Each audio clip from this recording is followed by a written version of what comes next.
সে অনেক বছর আগের কথা, যেমন ধরেন 7-8 বছর আগের কথা। চিটাগংয়ে সব ফ্রেন্ডরা মিলে আমরা গিয়েছিলাম ফটিকছড়ি বেড়াতে।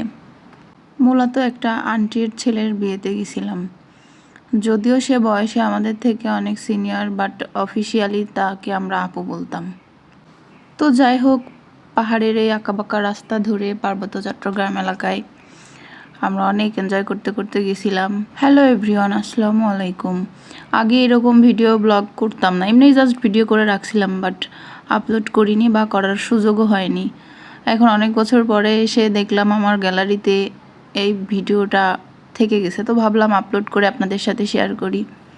তো যাই হোক, পুরোনো দিনগুলোই আসলে অনেক সুন্দর ছিল, অনেক আনন্দের ছিল। এখন সবাইকে খুব মিস করি। এক একজন এক এক জায়গা চলে গেছে, কারোর বিয়ে হয়ে গেছে, কেউ চিটাগংয়ে আছে, কেউ বা বিভিন্ন জায়গায় আছে। আমি খুলনাতে আছি। এখন আর তাদের সাথে দেখা করার সুযোগও হয় না। আসলে সময় পরিস্থিতিকে বদলে দেয়। তো যাই হোক, এই রাস্তাটা কিন্তু অনেক সুন্দর ছিল। আমরা কিন্তু অনেক গান বাজনা আনন্দ ফুর্তি করতে করতে গেছিলাম, যেগুলো আমি মিউট করে দিছি। তারপর অনেক লং টাইম জার্নি করার পর আমরা সেই বিয়ে বাড়িতে পৌঁছাই। তারপরে হলুদের অনুষ্ঠান ছিল, হলুদের অনুষ্ঠান করি। তারপরে রাতে অনেক মজা হয়। ওই আন্টিরা আমাদের অনেক যত্ন করে, স্পেশালি যত্ন করে, মানে টেক কেয়ার করে যে আমরা তো দূর থেকে গেছি।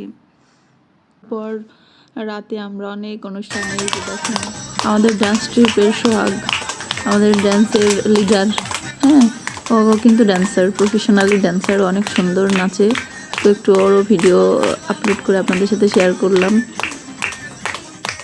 তো যাই হোক, ওর নাচ দেখতে দেখতে আমরা পরের দিন বরযাত্রীও গেছিলাম। তারপরে বরযাত্রী গিয়ে বউ টু এনে তারপরে আমরা আবার চিটাগং ব্যাক করি। তো আজকের মতো এখানেই, আল্লাহ হাফেজ।